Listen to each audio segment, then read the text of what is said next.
Welcome, my fellow veterinary colleagues and those working in the animal care world.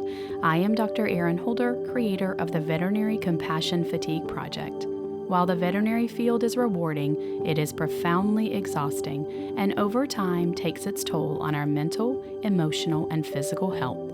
These blogs are my experiences of owning a large integrative hospital for 18 years and learning from my many mistakes.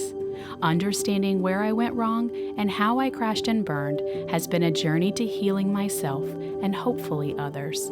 Here is my latest blog.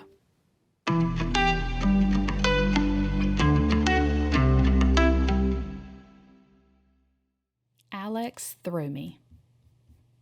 My beloved horse River, who was on the brink of turning 18, had to move away from his best friend and fly all the way across the Pacific to relocate with us.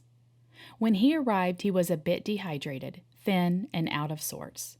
But most of all, he seemed sad.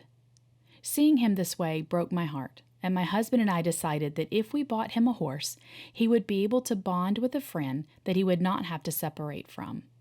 So I got to work on buying a horse for my horse.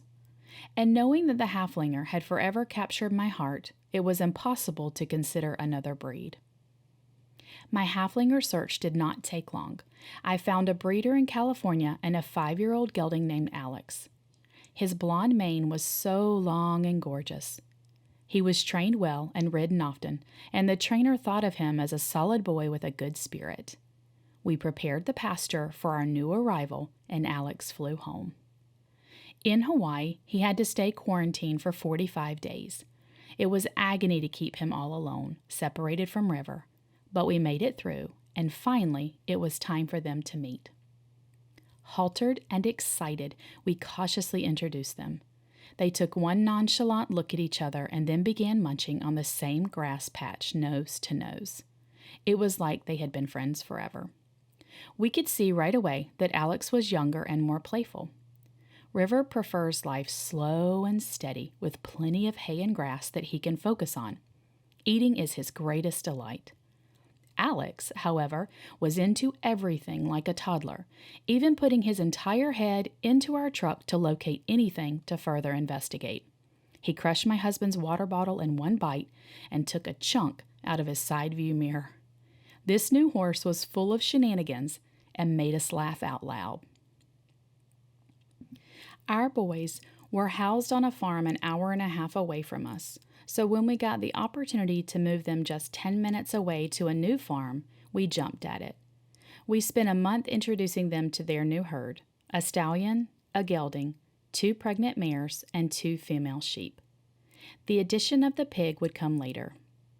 River's concern was locating the hay bags, but Alex found a new friend in the stallion, Navarre. Alex and Navarre are the hilarious duo of trouble, moving the water hoses around the farm, playing King of the Sand Hill, and the latest trick of trying to break the baby pig out of her cage. Together, they tried to knock down her fencing in an effort, perhaps, to set her free. A week ago, I decided it was time to start riding Alex again. He hadn't been ridden in the past 6 months because the new farm has less ability to ride.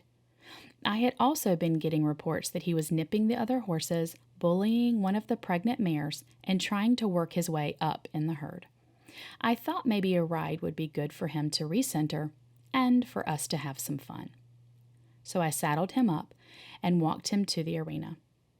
I was lost in thought of how good this would be for him, even mentally patting myself on the back, thinking of the selfies that I could take because the sun was rising behind the glorious Hawaiian mountains. Without checking in, and lost in thought, I walked him to the steps and climbed on his back. He instantly went into panic mode, ran to the arena fence and bucked. He threw me off the front of him, in which I did a complete 180 and landed directly on my butt, sitting up, facing him. Stunned, I watched him continue to panic for about 30 more seconds and prayed he would not trample me. He looped around the arena and then headed straight for me. I called out to him, "Alex, you are okay." He stopped abruptly, and his eyes met mine. I could see the realization that he understood he was okay, but that I was not. Checking in, I had intense pain in my lower back, but I could wiggle my toes. The pain left me unable to stand. I watched him, scared he would panic again. But he did not, and his eyes never left mine. The fear that was there was replaced with uncertainty as he walked slowly over to stand above me. His head hung low, able to touch mine, and he began to lick me. He licked my head, my legs, and my arms. In frustration that I was not getting up, he nibbled my toes, and I yelped in pain.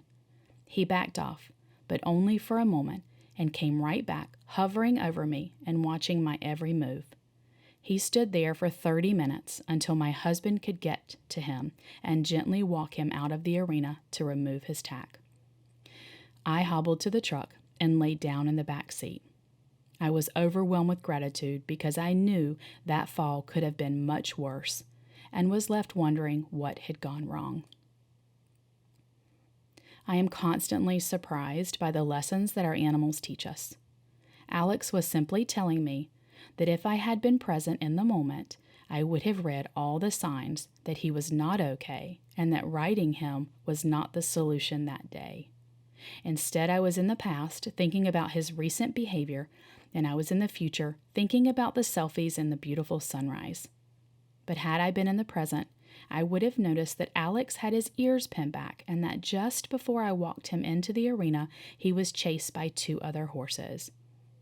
I would have noticed easily that he was scared, and to ride him without proper work would be devastating for both of us. But I was not grounded nor in the present. I was caught up in worlds that did not even exist. The past, gone. The future, illusory. The only thing that we have is the exact moment in which we are living. And how many t-shirts, bumper stickers, and advertisements do we see reminding us to live just in this way?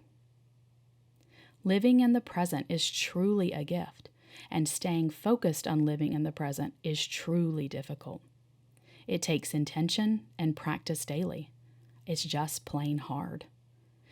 Thanks to genetics, I was born an A-type personality, conquering the world type of gal. I was designed to live in the future, creating my reality from dreams and working tirelessly to get there. It was about adding more doctors and creating an even larger hospital in an effort to be the best. It's clamoring to get to the goal I thought I wanted and only paying attention to the future. This was my failure in living in the present. But along the way, as my suffering was intensifying, I began to look for help and found it in Buddhism classes that were open to all religions. These classes helped me understand the importance of living in the present, and learning meditation was the ultimate in being in the moment. Not doing, just being. Animal care workers do. When do we just be? It is impossible to create a compassion fatigue program without meditation playing a key role. If we cannot stop doing to just be, then how can we see the signs that we need to see to make the right choices in our lives? I was doing as I walked Alex out to the arena. I wasn't just being with him. I missed out on seeing how he was feeling that day and what he needed. Had I been present, I would have known. Writing this from my injury bed, surrounded by heating pads and red light therapy and all the modalities to heal, I continue to reflect on the accident. In a strange bit of kismet, the timing of the fall coincides with the timing of my desire to start releasing the painful part of my past. Perhaps when I made impact with the ground, it sort of released much of what I've been holding on to. I don't suggest that you get thrown from a horse to have that same release, but something happened that morning that brought me soundly back to the present. I have spent the entire time with the Veterinary Compassion Fatigue Project in reflection, so perhaps now it is time to come back to the present and prepare for the future. I will always look back, but I don't intend to spend so much time there now. It is time for me to turn the page and begin the next new and exciting chapter. If you find yourself worrying about the future, of which you cannot possibly control, or obsessing about the past, which is gone, stop for a moment, look around, and notice what you see, smell, feel, or hear. Notice every single thing and use that as a few-minute meditation, grounding you and bringing you fully into the present. Even if it is just washing your hands, be completely present in the act. The feel of the warm water and soap, the smell, the effort.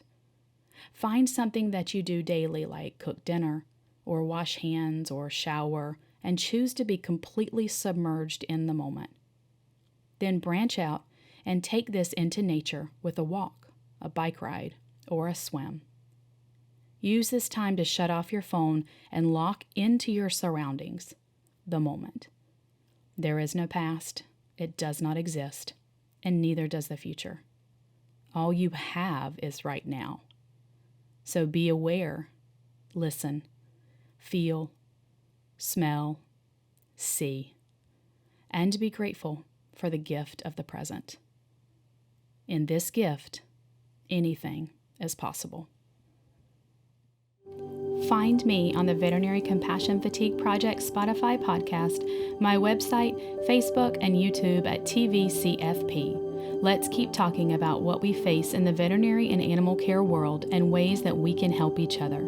Reach out if you have a particular topic you would love to hear about.